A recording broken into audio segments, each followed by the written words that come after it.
주께서 내 영혼을 사망에서 내 눈을 눈물에서 내 발을 넘어짐에서 건지셨나이다. 내가 생명에 있는 땅에서 여호와 앞에 행하리로다. 우리 아버지 하나님, 가난했던 한 주간의 삶 가운데 우리 영혼도 지켜주시고 또 우리의 걸음을 보호해 주시고 오늘 이렇게 안전히 주님의 은혜 가운데 거룩한 날, 거룩한 보좌 앞에 나와 또 예배로 하나님 앞에 영광 돌리는 귀한 은혜의 특권을 주신 것 아버지 감사합니다. 이 시간 우리가 전심을 다해 드린 예배 온전히 하나님 앞에 헌 영광 되게 하시고 우리에게는 하나님의 은혜와 축복의 귀한 복된 이 시간 되게 하여 주시옵소서. 주 예수 그리스도 이름으로 기원드리옵나이다. 아멘.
내가 새하늘과 새 땅을 창조하나니 너희는 내가 창조하는 것으로 말미암아 보라 내가 예루살렘을 즐거운 성으로 창조하며 그 백성을 기쁨으로 삼고 우는 소리와 부르짖는 소리가 그 가운데서 다시는 들리지 아니할 것이며 사자가 소처럼 집을 먹을 것이며 뱀은 흙을 양식으로 삼을 것이니 나의 성산에서는 해함도 없고 상함도 없으리라. 여호와께서 말씀하시니라. 아멘. 전능하사 천지를 만드신 하나님 아버지를 내가 믿사오며 그 외아들 우리 주 예수 그리스도를 믿사오니 이는 성령으로 잉태하사 동요 마리아에게 나시고 본디오 빌라도에게 고난을 받으사 십자가에 못 박혀 죽으시고 장사한 지 사흘 만에 죽은 자 가운데서 다시 살아나시며 하늘에 오르사 전능하신 하나님 우편에 앉아 계시다가 저리로서 산 자와 죽은 자를 심판하러 오시리라.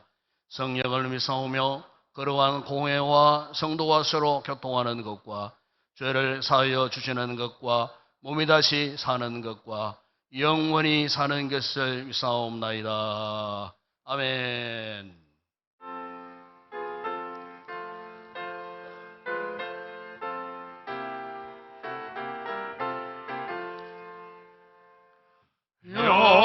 영광스러운 주를 보라 고난받은 기모습 승리하고 오실 때에 만민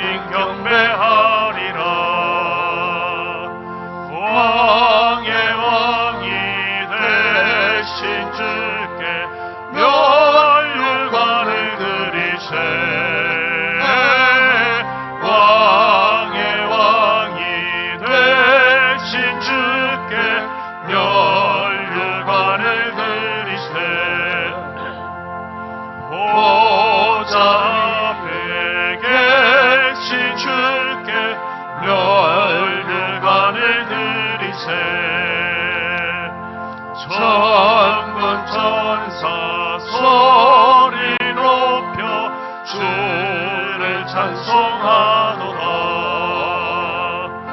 왕의 왕이 되신 주께 멸류관을 드리세.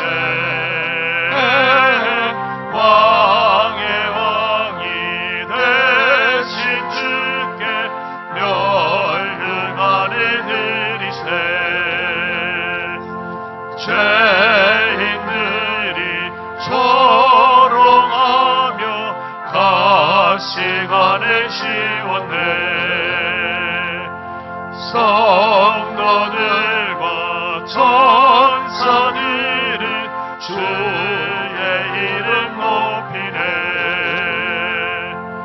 왕의 왕이 되신 주께 멸류관을 드리세. 왕의 왕이 되신 주께 멸류관을 드리세. 만민들의 찬송 소리 하늘 높이 퍼진다. 하늘 보자 바라보니 기쁨 한량 없도다. 왕의 왕이 되신 주께 멸류관을 드리세. 왕의 왕이 되신 주께 멸류관을 드리세.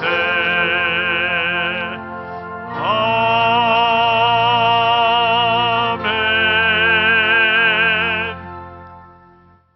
사랑의 하나님 아버지, 변치 않는 사랑으로 저희들을 지켜주시고 8월 마지막 주일 주님 전으로 인도하여 주심에 감사를 드립니다. 이 시간 사모하는 마음으로 주님 앞에 나왔습니다. 저희들의 예배를 기쁘게 받아 주시옵소서. 주님의 임재와 사랑을 깊이 깨닫는 시간 되게 하여 주시옵소서. 하나님께서 저희들에게 은혜와 사랑을 주셨지만 세상 사람들과 구별된 삶을 살지 못하고 때론 죄악의 길에서 헤맬 때도 있었습니다.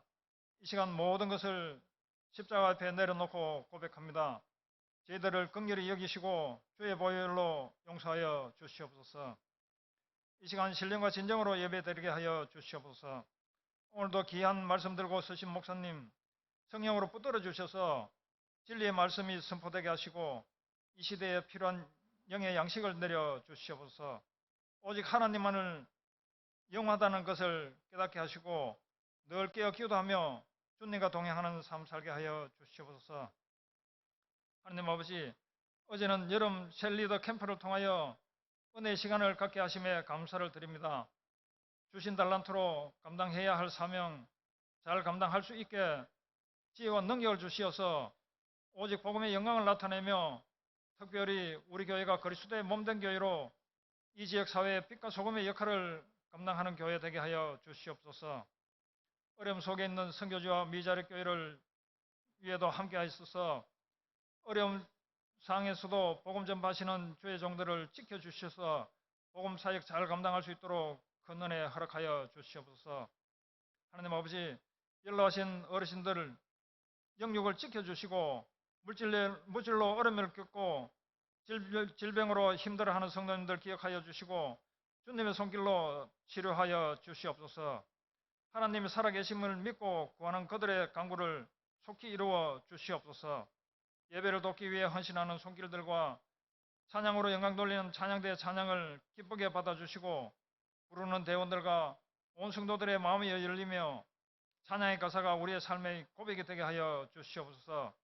예배의 시종을 주님께 의탁하며 살아계신 예수님의 이름으로 기도드립니다. 아멘.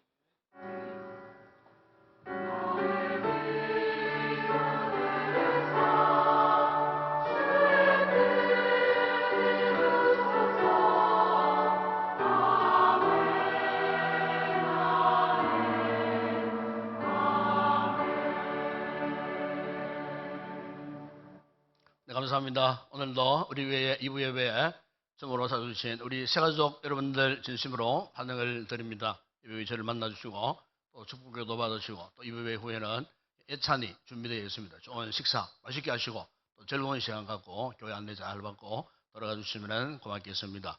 어제 우리 교회가 셀 리더 캠프를 은혜 가운데 자기에서 잘 마쳤습니다. 정말 시간마다 정말 성도들이 함께 또 즐거워하고 또 기뻐하고 또 감사하고 그리고 앞으로 또 후반기에 우리가 감당해야 할 셀 사역들에 대한 새로운 도전과 또 결단을 갖는 그런 귀한 시간들이었던 것 같습니다. 수고하신 모든 분들께 감사를 드리고 후반기에 우리 교회가 참으로 힘을 내서 다시 한번 주의 복음의 영광에 함께 달려가는 귀한 은혜로운 사역자들이 다 되었으면 좋겠습니다. 오늘 정기당회가 오후 1시에 당인실에 있겠습니다. 오늘 제가 구명동교회 오후 예배 인도차 또 당회 인도차 출타하겠습니다. 9월 봉사위원 안내가 주부에 올라와 있습니다. 참 8월 달도 한참 더운 시즌에 우리 봉사자들이 참 고생을 많이 하신 것 같습니다. 또 이렇게 식사도 맛있게 하시고 뭐 여러 가지 땀 흘려 차량도 봉사하시고 여러 가지 헌신하신 모든 분들 감사를 드리고 9월 달 또 이렇게 새로운 계절에 맡아 수고하실 분들 기억하셨다가 반드시 빠뜨리지 마시고 섬기는 자리에 선신해 주시면 고맙겠습니다. 그리고 이번 주간 토요일 날 경북주기연합회 성경 암송 서기 대회가 오후 1시에 구미 강동 교회당에 있습니다.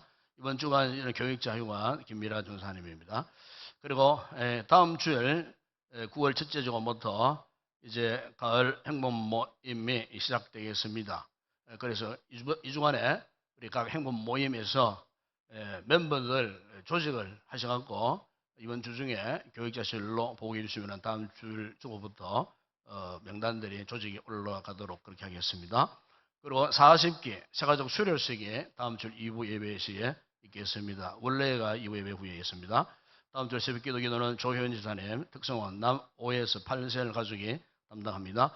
26기 양육반을 모집합니다. 수요반입니다. 9월 6일부터 14주 동안 시작됩니다. 새가족반 수료하신 분들은 반드시 훈련에 참여하시고 본교에 등록하신 성도들 가운데 아직까지 훈련받지 못하신 분들은 이번 기회에 놓치지 마시고 꼭 훈련 자료로 나오시면은 아마 여러분 영혼의 부유함을 만끽하는 그런 귀한 시간이 되리라 믿습니다. 현재 제자 훈련 받는 분들은 제자 학교 교재를 미리 준비해서 일과를 미리 예습하시기를 바랍니다. 이번 주 토요일 날 9월 2일입니다. 우리 교회 정영구 지사님 가정에 정영교군 결혼이 있습니다. 9월 2일 토요일 오전 11시 대구 호텔 인터블고 엑스코 2층에 그랑표티라고 하는 결혼 예식장이 있습니다. 가실 분들은 아마 혼주께서 차량을 준비하신 것 같습니다. 강동교회 앞에 인동 6교 쪽에 보시면은 차가 준비되어 있습니다. 오후 9시 30분에 출발한답니다. 기억하시고 많이 가셔서 축하하시고 축복해 주시기 바랍니다. 이 시간 주님 앞에 귀한 예물을 올려드립니다.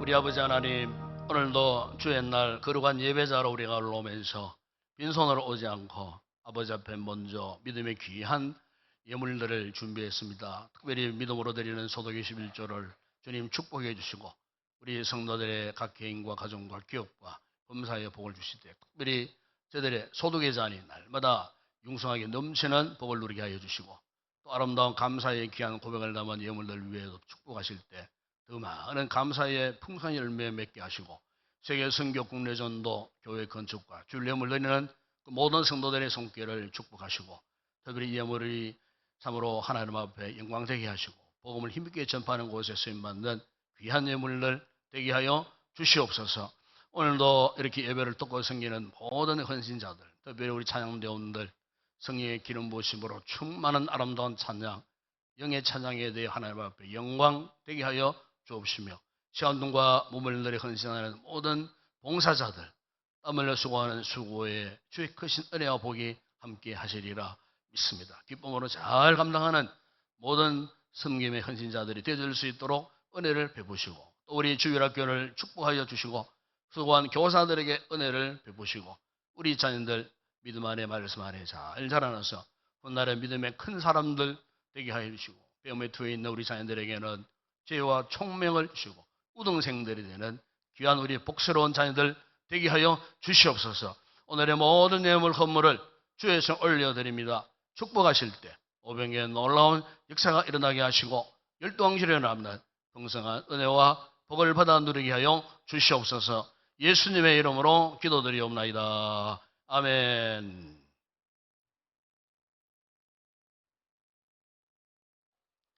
오늘 상고할 하나님의 말씀입니다. 오늘은 신약성경 누가복음 제 5장 1절에서 6절 말씀입니다. 누가복음 제 5장 1절에서 6절 말씀을 함께 우리 합독을 하도록 하겠습니다. 누가복음 제 5장 1절에서 6절 말씀까지 함께 합독을 합니다. 무리가 몰려와서 하나님의 말씀을 들을새 예수는 게네사렛 호숫가에 서서 호숫가에 배 두 척이 있는 것을 보시니 어부들은 배에서 나와서 그물을 싣는지라. 예수께서 한 배에 오르시니 그 배는 시몬의 배라.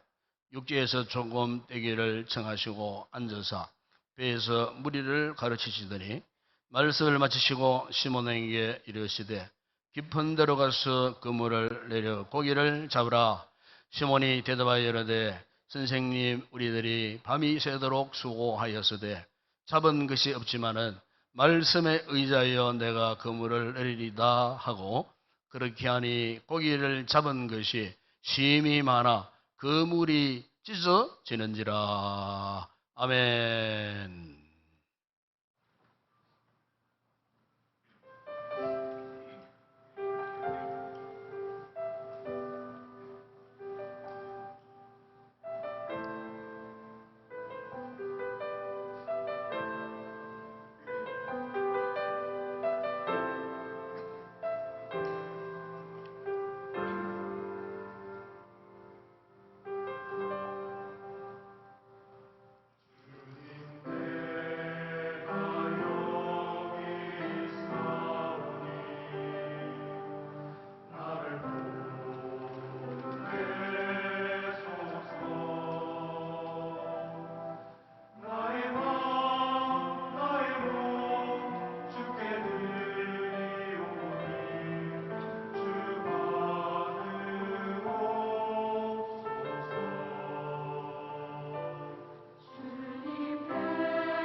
할렐루야.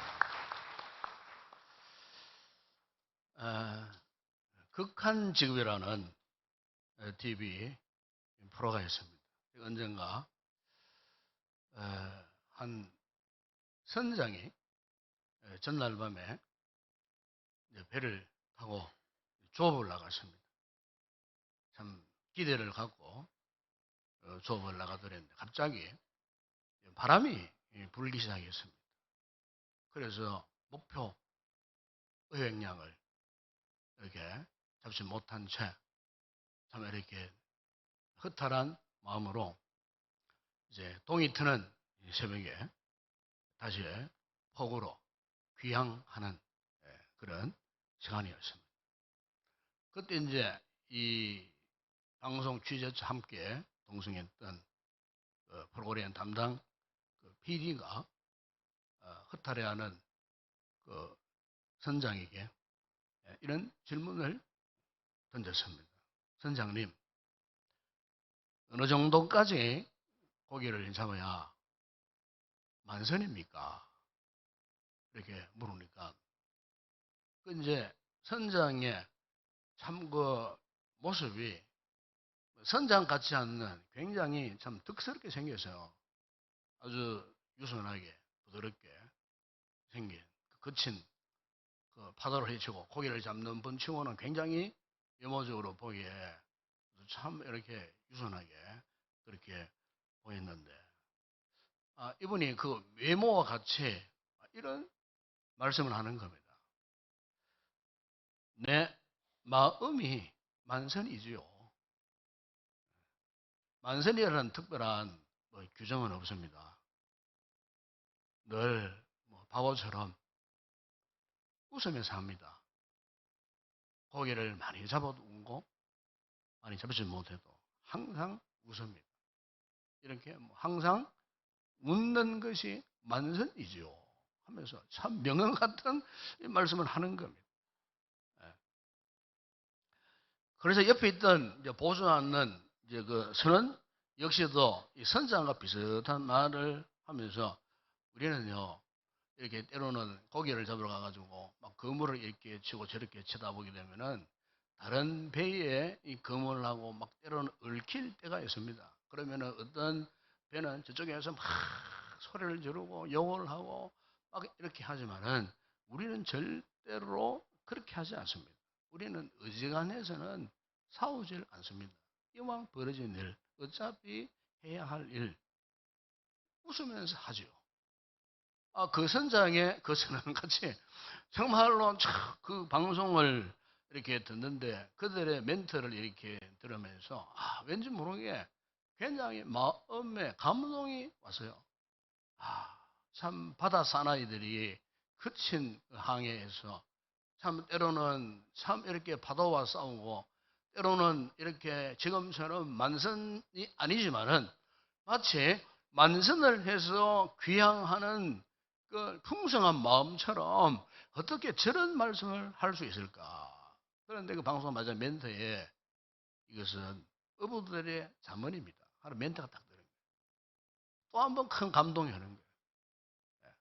마치 성경 말씀처럼 거룩한 말씀처럼 참 이 어부들의 이 같은 이 대답에 대해서 자문가 같은 말씀이다. 자막에서 그렇게 표현할 때 너무나 참 감동이 왔어요. 여러분 오늘 우리 본문에도 보게 되면은 고기를 잡고 있는 이 어부들의 이야기입니다. 이 게네사렛 호수, 디베레아 바다, 갈릴리 호수, 갈릴리 바다 다 같은 장소입니다. 오늘 본문은 게네사렛 호수에서 일어났던 그것을 이야기하는데 2절에 보면요 호수가에 배 두 척이 있는 것을 보시니 어부들은 배에서 나와서 그물을 싣는지라 그렇게 지금 말씀을 하고 있습니다. 이 어부들은 누구냐? 바로 그 뒷부분에 보시면은 시몬 베드로와 동료 어부들입니다. 그런데 이 어부들이 지금 어떤 상태에 있다고 말씀합니까? 지금 그들은 빈 그물을 싣고 있습니다. 여기 이 빈 그물은 고기를 잡지 못한 그물이에요. 고기를 잡지 못한 그 빈 그물, 이것을 5절에 보면은 이 상황에 대해서 베드로가 구체적으로 이렇게 이야기합니다. 선생님, 우리들이 밤이 새도록 수고하였는데 잡은 것이 없다. 이런 고백을 합니다. 잡은 것이 없어요. 무슨 말입니까? 밤이 새도록 그물을 내리고 또 내렸지만 물고기 한 마리 잡지 못한 상황이라 그 말이죠. 그러다 보니 지금 그들의 몸도 마음도 지금 지쳐 있는 상태가 아닐까 싶어요. 온몸의 힘이 다 소진될 때까지 그 그물을 내렸건만 도대체 소황물이 전혀 없는 그런 상태, 터덜터덜 빈손으로 돌아온 그들은 아마도 엄청난 피곤감으로 몸이 천근만근이 된 그런 상태가 아닐까. 그럼에도 불구하고 또 다음날 조업을 위해서 지금요, 어떻게 해요? 이 그물을 정리하고 있는 거예요. 빈 그물. 한 마리도 잡지 못했던 그 빈 그물을 매만지는 그들의 마음이 어땠을까 싶어요. 사실 이 베드로와 함께 이 그물을 했던 이 동료 어부들은요, 이 갈릴리 동네에서 태어나고 자란 사람. 그러니까 갈릴리 바다, 기네사렛, 디베랴 바다 전문가들입니다. 소위 이 갈릴리 바다에 뭐 이런 상황을 너무나 확히 잘 알고 있는, 물결 치는 것만 봐도 저기에 뭐 고기가 있겠다 했다. 바다에 그 물때를 보는 어부들은요, 높은 언덕바지 올라가가지고 파도 치는 물결만 보더라도 물고기가 보인다는 거예요. 물고기가 때려져가지고 쭉 가는 모습들이 보인다는 거예요. 평범한 우리 눈에는 보이지 않는데 전문가들 딱 보면서 물때를 딱 보면 안다는 거예요. 물때 딱 보면 어느 쯤 지금 고기 떼들이 지금 지나가고 있다. 무슨 고기들이 지나가고 있다. 다 흔히 안다는 거예요. 무슨 말입니까? 전문가들이에요. 한마디로 베테랑이에요. 그러니까 여러분, 여기에 이 시몬 베드로와 이 동료들은 정말 갈릴리 바다의 전공자들이에요. 훤히 바다 속까지도 훤히 들여다볼 수 있는 그런 사람들이에요. 이런 사람들이 그동안 수없이 얼마나 많은 그물을 내렸겠습니까? 그 바다에서. 그 어떤 상황 속에서도 그 상황에 맞는 직식이 있었던, 축적된, 숙련된 이런 어부들이었다는 겁니다. 이 같은 경험과 지식을 총동원하여 밤을 새우며 열심히 그물을 내렸는데 올라오는 것은 빈 그물이었다는 거예요.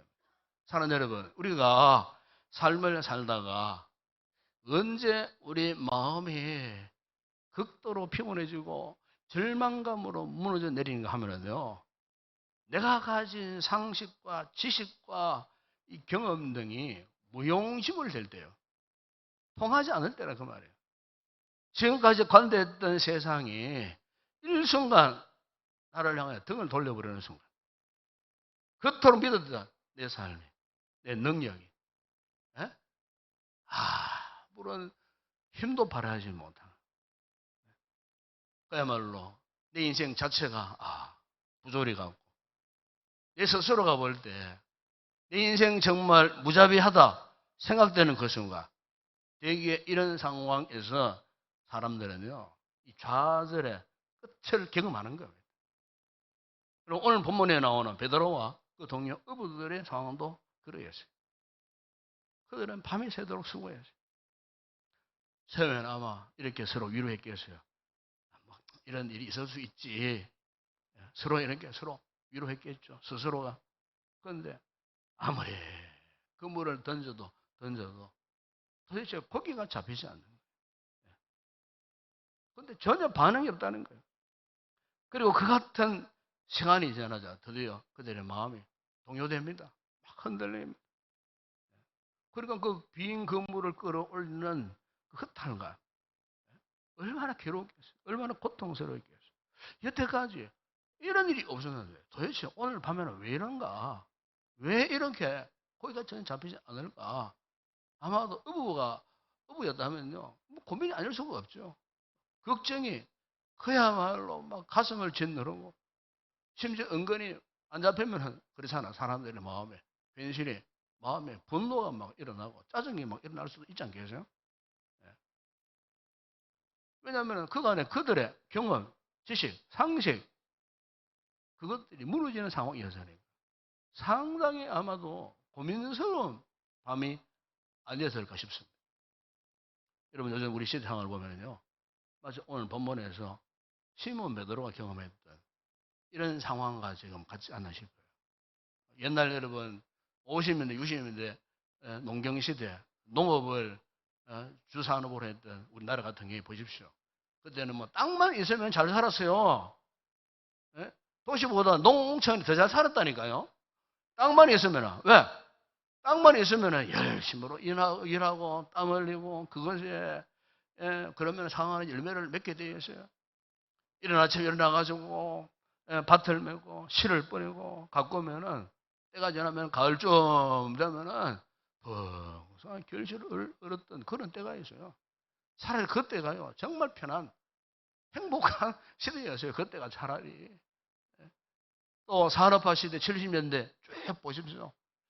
정말로 열심히 일한 만큼 결국에는 엄청난 수고의 열매를 다 얻게 되었어요. 그래, 그 결과 우리가 지금 뭐 잘 살고 있잖아요. 근데 여러분, 요즘 어떻습니까? 요즘 아무리 성실히 살고 열심히 살고 뼈 빠지도록 일하고 그래 하지만 그 대가가 상응하지를 못해요. 오히려 사회적인 이 부조리가 난무합니다. 특별히 정직하지 못한 사람들이 오히려 사회악을 저지르는 저 사람들이 더 잘 살아. 예? 불과 몇천만 원 투자해놓고 몇백억 소득을 얻고요. 그 가난한 사람들, 서민들 보십시오. 전세자가 얼마 되지 않는 거 그거 삭슬해가지고 도망쳐버리고 얼마 전에도 참 기가 막히네. 그러니까 오직 성실하고 정직하고 열심히 일하는 사람들은 점점 퇴보되는 듯한 당혹감 속에 절망하는 분들이, 이웃들이 우리 주변에 얼마나 많은지 모르고, 지난주 어떤 방송 뉴스를 듣다 하니까 이런 설문조사를 뉴스에 내보냈는데 그 내용이 이래요. 지금 우리 한국 사회는 정직한가? 이 질문에 대해서요, 69.9%가 정직하지 않다. 70%가 우리 사회가 지금 정직하지 않다는 거예요. 70%. 여러분, 70%면은 이미 끝장난 겁니다. 70%. 10명 가운데 7명이 우리 사회가, 지금 우리 한국 사회가 정직하지 않다는 거예요. 지금 우리 사회는 그러면 거짓말하는 사람이 잘 사는 사회다 하는 사람들이 52.7%예요. 절반 이상이 거짓말하는 사람들이 더 잘 살더라. 그래 통계가 나왔다는 거예요. 그러면 평소 행복한가 물으니까 행복하다는 사람은 한 38%. 나머지는 뭐 그렇다. 불행하다는 사람이 15%. 행복하다는 사람보다도요, 불행하다는 이 사람이 거의 70%입니다. 그리고 그 설문조사 마지막 최종 결론에서 이런 멘트가 나오더라고요. 지금 우리 사회는 정직하면 바보가 되는 사회가 된다. 사람들 의식이 그렇다는 거예요. 정직하면 바보가 되는 이 사회에서 우리가 살고 있다는 거예요. 이런 시대 풍조 속에서 여러분, 이 같은 사회에 적응하지 못하고 스스로 자학하고 스스로 격리되고 스스로가 스스로를 감금시키고 하는 젊은 세대 가운데 54만 명이요, 지금 사회적 운동형이 돼갖고 밖에 나오지도 않고요. 그렇다는 거예요. 그들 가운데 온갖 범죄자들이 생산되어지고 이런 상황 속에 우리가 지금 놓여져 있다는 거예요. 여러분, 오늘 우리가 사는 이 세대는요, 분명 이전 세대와 정말 다른 것 같아요. 이 사회적 흐름, 이 트렌드라 그러잖아요. 트렌드가 완전히 다른 시대에 지금 살고 있습니다. 최근에 코로나가 지나면서 우리 사회를 일컬어서 뭐 팬데믹 시대라 그러고 엔데믹 시대라 그러고 지금은 뉴노멀 시대라 그러잖아요. 그러니까 새로운 일상. 정말 우리가 전무후무한 과거에 경험하지 못했던 일상사회의 일들이 얼마나 많이 일어나 나는지 몰라요. 그렇다면 정말 오늘 우리가 이 세상에 새로운 일상의 시대가 왔다. 그러면은 자, 우리 성경적으로 돌아가면은 특히 우리 그리스도인들이 이런 뉴노멀 시대에 이런 새로운 일상 시대에 우리가 그럼 어떻게 살아야 할까? 자, 성경적으로 답을 찾아야 되지 않겠어요? 그 답을 여러분 예수님께서 보험서에 누가복음 5장 38절에 이런 말씀을 하셨어요. 새 포도주는 새 부대에 넣어야 할 것이니라 그랬어요. 정확한 답이었어요. 새 포도주는 새 부대에 넣어야 한다. 이 시대를 담는 새 부대가 누구겠어요? 오늘 우리를 말하는 겁니다. 이 사회적 트렌드가 험악하게 흐르고 있어요. 험악한 조리 물길이 거침없이 흐르고 있어요. 이런 상황 속에서 우리 그리스도인들이, 우리 성도들이 어떤 정체성을 가지고 우리 살아가야 하느냐는 거예요. 그것은 바로 새 부대가 되어야 한다. 새 부대가 되어야 새 포도주를 담을 수가 있는 거예요. 그래서 오늘 본문 여러분 4절에 보시면은 빈 그물을 만지면서 지쳐 있고 절망하고 있던 베드로에게 주님께서 지금까지 한 번도 경험 못했던 지금까지 이 베드로는 자기의 지식, 경험 이것만 의지했던 사람이에요. 오늘 주님께서 이 절망하고 있는 베드로와 그 동료들에게 새로운 방법을 지금 말씀하시면서 한마디로 이렇게 말씀합니다. 깊은 데로 가서 그물을 내려라. 깊은 데로 가라. 허탈한 새, 빈 그물을 싣고 있는 베드로에게 다가가서 깊은 데로 가라. 그것도 밤중이 아닌 이미 해가 뜨고 온 세상이 밝아진 이 시간에 어떻게 깊은 곳으로 가라. 이 갈릴리 바다를 너무나 잘 알고 있었던 이 전문가 입장에서는 도대체 주님께서 말씀하신 이 방법이 이해가 되지 않는 거예요. 주님께서 베드로에게 분명히 새로운 방법을 말씀하고 있는 거예요. 새로운 방법으로 베드로의 삶을 향하여 도전하고 있는 거예요. 처음에는 베드로가 어떻게 도대체 우리가 수십 년 잔뼈가 굵었던 이 갈릴리 바다 이 게네사렛 호숫가에 이 어부로서 암만 생각해봐도 지금 저 한낮에 대낮에 저기 깊은 데로 가서는 고기를 잡을 수가 없는 그런 상황, 도저히 불가능한 그런 상황. 주님께서 말씀하는 그 방법은 도저히 아니야. 불가능한 방법이야. 호감 가지 않는 그런 방법이라고 생각하지 않았겠나. 그들의 경험으로 볼 때 그렇다는 거예요. 여러분, 이 전주대학교 이 대체의학과에 김윤세 교수라는 분이 있어요. 이분이 이제 쓴 책 가운데 이런 책이 있어요. 내 안의 의사를 깨우라 하는 책이 있어요. 그 책에서 이 김윤세 교수가 이런 말을 합니다. 암보다 더 무서운 질병은 절망입니다. 절망하는 것보다 더 무서운 질병은 없습니다. 왜냐하면 절망이라는 것은 이 병에 걸리면 더 이상 살아날 길이 없다고 생각하기 때문에. 그래서 절망은 우리 인생을 나락으로 떨어지게 만들고 절망에 빠지면 모든 의욕이 상실되고 더 이상 아무 일도 일어나지 않게 하는 것이 절망이라는 거예요.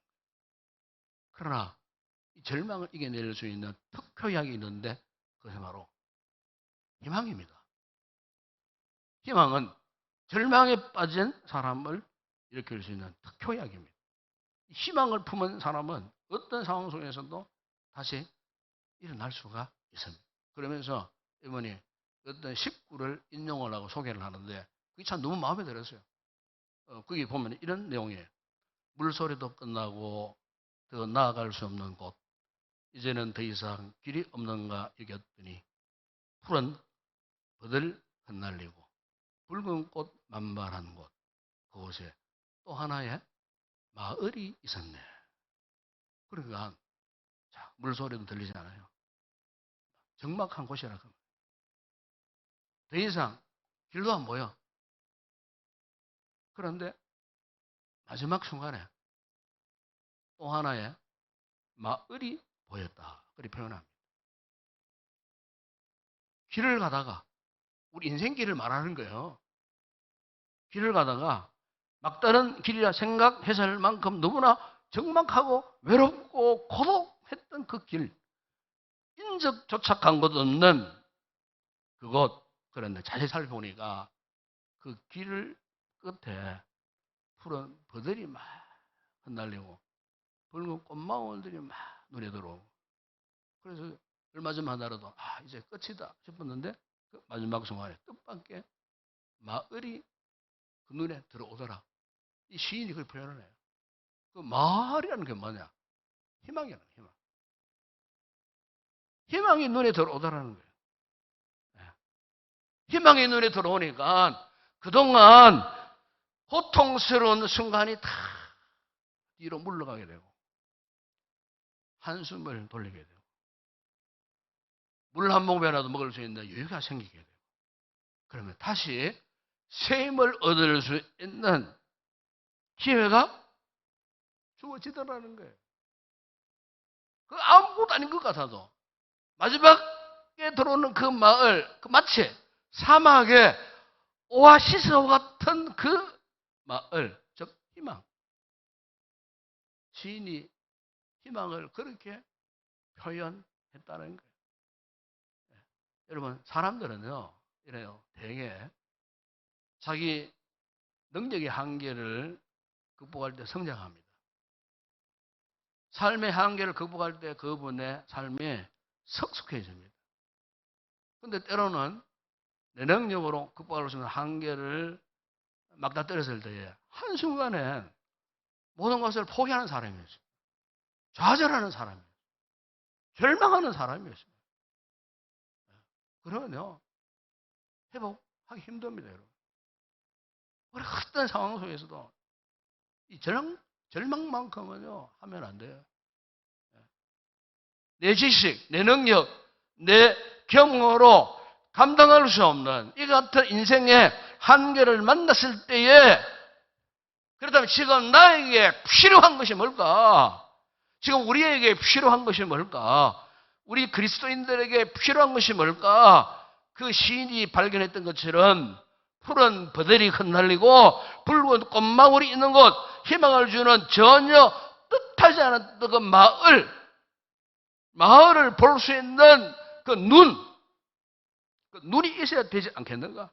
여러분, 하나님께서 보여주시는 희망을 품고 있는 그 소망의 길이 있다는 거예요. 꼭 하나님을 향하게 하는 믿음의 길, 그거를 우리가 붙들고 그 길을 가야 한다는 거예요.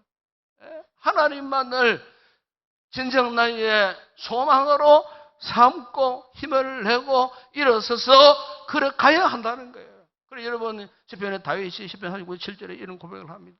주여, 이제 내가 무엇을 바라리요? 나의 소망은 주께 있나이다.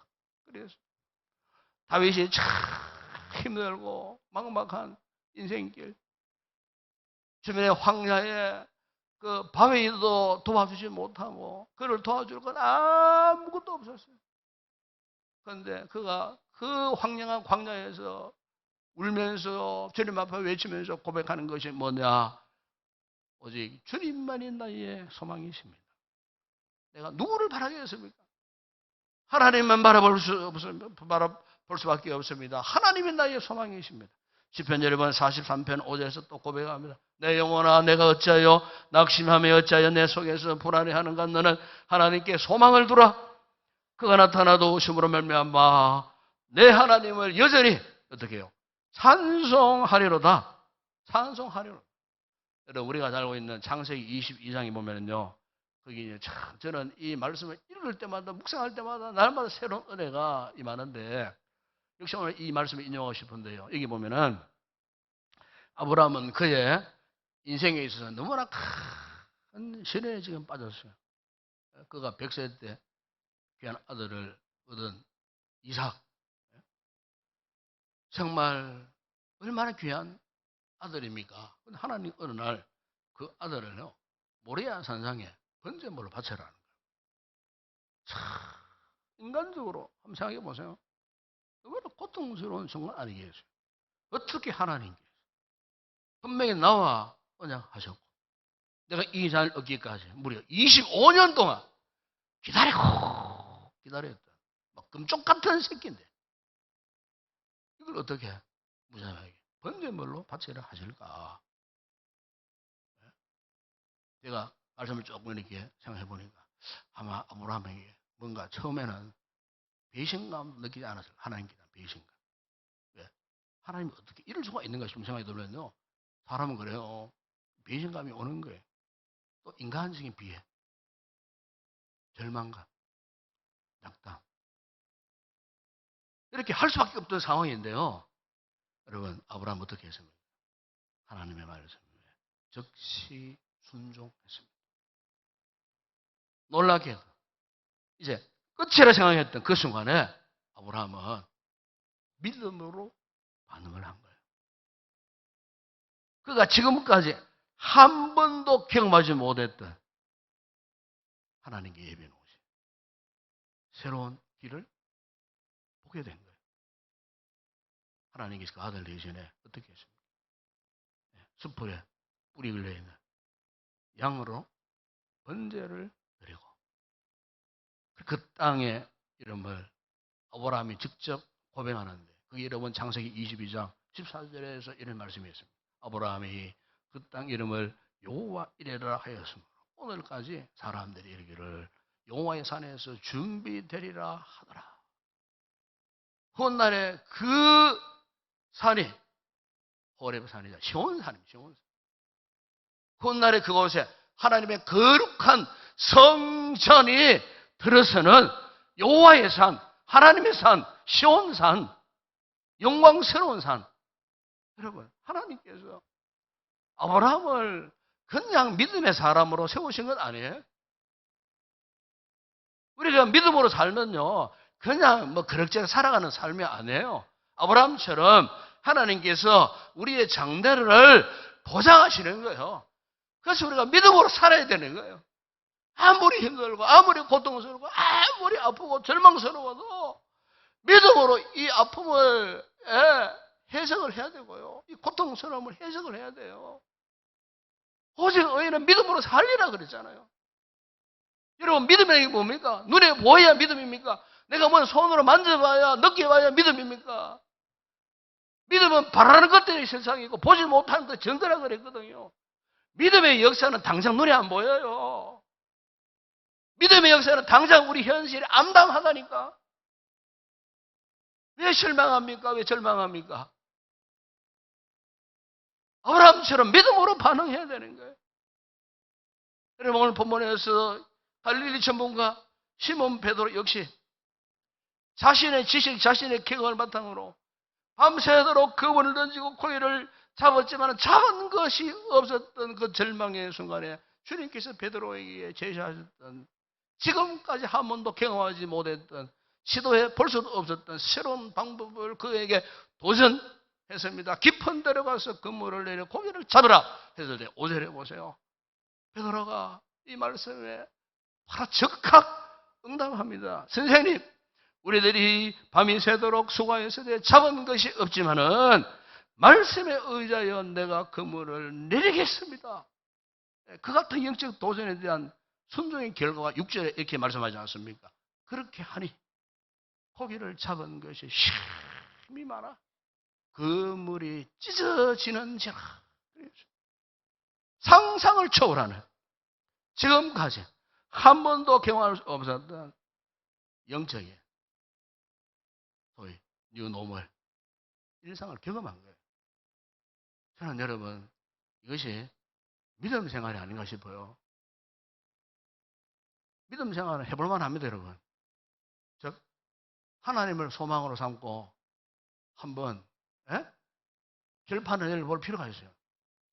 왜 쉽게 포기합니까? 야곱이가 환도뼈가 부러지도록 여호와 하나님과 실험했다 그랬잖아요. 그 결과 이스라엘이 되었어요. 야곱이가 아니고 이스라엘이 되었다니까요. 믿음의 결과요. 여러분, 신앙생활 뭐 가볍게 얍삽하게 하지 마세요. 우리 편대로 말하면 하나님 싫어하셔요. 무식해도 오직 하나님밖에 없습니다. 주님밖에 없습니다. 눈물 흘리고 부르실 거예요. 야곱처럼요. 환도뼈가 부러지도록 문제가 있으면 있을수록 아픈 대로 주님 바라보고 주님 의지하고 그렇게 우리가 믿고 나아가야 돼요.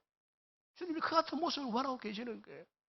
저는 이런 시대에 우리 성도들이 꼭 필요한 거 한 두 가지를 말씀드리고 싶은데, 먼저 하나는 우리가 이 혼란스러운 불확실한 시대에서 믿음의 사람이 되기 위해서는 제일 먼저 필요한 게 뭔 줄 아십니까?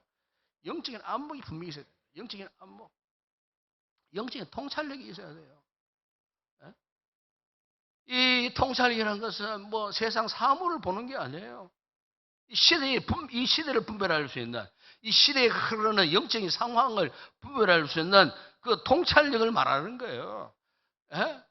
그 갈릴리 바다의 그 깊은 곳, 주님께서 말씀하셨어요. 왜 깊은 곳으로 가라 하셨느냐? 통찰력이 있으면요, 깊은 곳을 볼 수 있는 거예요. 깊은 곳, 불가능의 그 상황. 그러나 통찰력이 있으니까 자신의 경험 버려두고 자신의 상식, 지식 다 포기하고 도저히 불가능한 그 상황 가운데서도 영적인 이 통찰력, 안목을 가지고 있으니까 보십시오. 가가지고 그 물을 던지잖아요. 오늘 우리 시대에 이게 필요한 거예요. 지금. 또 하나는 말씀의 전적인 순종입니다. 이것은 여러분 시대와 역사를 초월하는 영적인 필수품이에요. 이게 없으면 우리 죽어요. 말씀을 따라 살 수 있는 인간 누가 있겠어요? 말씀대로 순종하지 않으면서 구원받다 큰 소리 칠 수 없어요. 말씀에 순종해야 되는 거예요. 순종할 때 하나님의 음성이 들리기 시작하는 거예요. 이 말씀의 음성이 들려야 순종할 수가 있는 거예요. 영적 분별력이 생긴다는 거예요. 오늘 본문에서 베드로가 위대했던 것은 자기 논리나 자기 지식, 경험을 고집하지 않고 하나님의 말씀을 쫓아갔다는 점이에요. 오늘 우리 역시 2000년 전 바로 이 시몬 베드로처럼 오늘 우리 앞에 당면한 이 시대 상황 속에서 우리 모든 성도들이 어쨌든 말씀 앞에 순종하는, 그래서 하나님의 은혜를 알고 하나님의 뜻을 알고 하나님의 그 위대한 계획 앞에 묵묵히 순종하는 영적인 깊은 안목을 가진 그런 귀한 믿음의 성도들이 되었으면 좋겠습니다. 세상에 아무리 급속하게 변한다 할지라도 우리의 삶은 오로지 주님의 말씀을 삼아 그 말씀에 인도하심을 따라 순종하면요, 영원한 하나님의 나라를 향해 걸어가는 우리의 모습이 주님 보시기에 얼마나 멋진 인생이 될 수가 있겠어요. 멋진 인생, 멋진 믿음의 성도들이 되시기를 축복합니다. 기도하겠습니다. 우리 아버지 하나님 감사합니다. 험난한 시대에 살고 있습니다.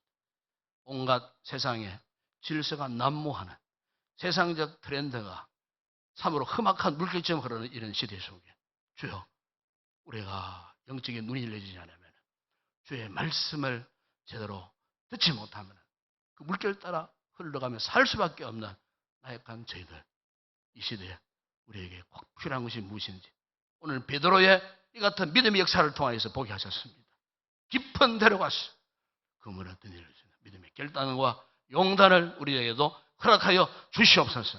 예수님의 이름으로 기도드리옵나이다. 아멘.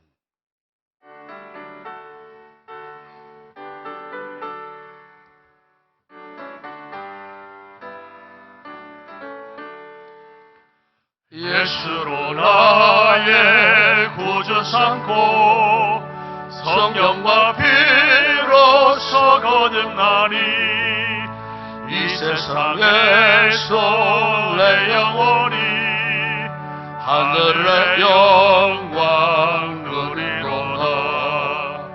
이것이 나의 간증이요, 이것이 나의 찬송이세. 나 사는 동안 끊임없이 구주를 찬송하리로다. 온전히 주께 맡기네요. 사랑의 음성을 듣는 중에 천사를 왕래하는 것과 하늘의 영광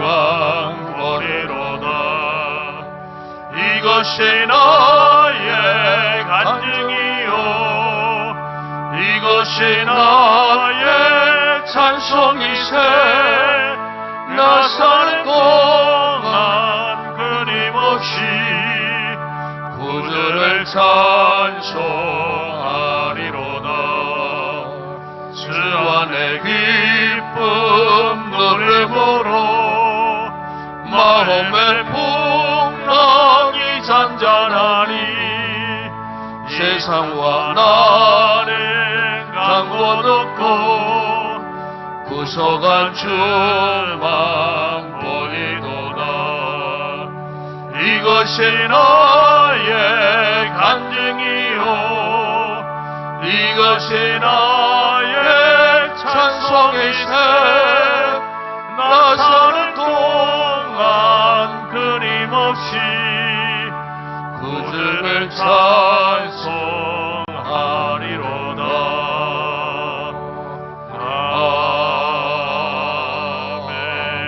아멘. 할렐루야. 반갑습니다. 사랑합니다. 축복합니다. 오늘 제 말씀 꼭 마음에 새기시고 우리도 깊은 데로 가서 금을 던지는 같은 베드로의 같은 모습으로 한 주간 사시고 승리의 삶을 누리는 성도들이 되었으면 좋겠습니다. 마지막 찬양 주께 올려드립니다.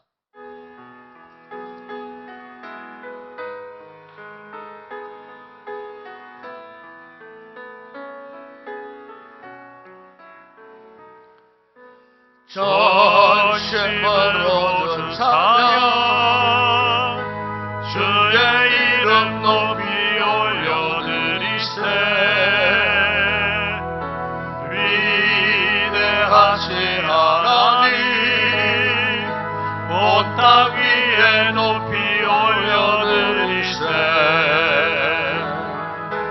주의 영광이 하늘 위에 높고 주의 찬송은 세계 끝까지 주의 영광이 모든 나라 위에 주의 찬송은 세계 끝까지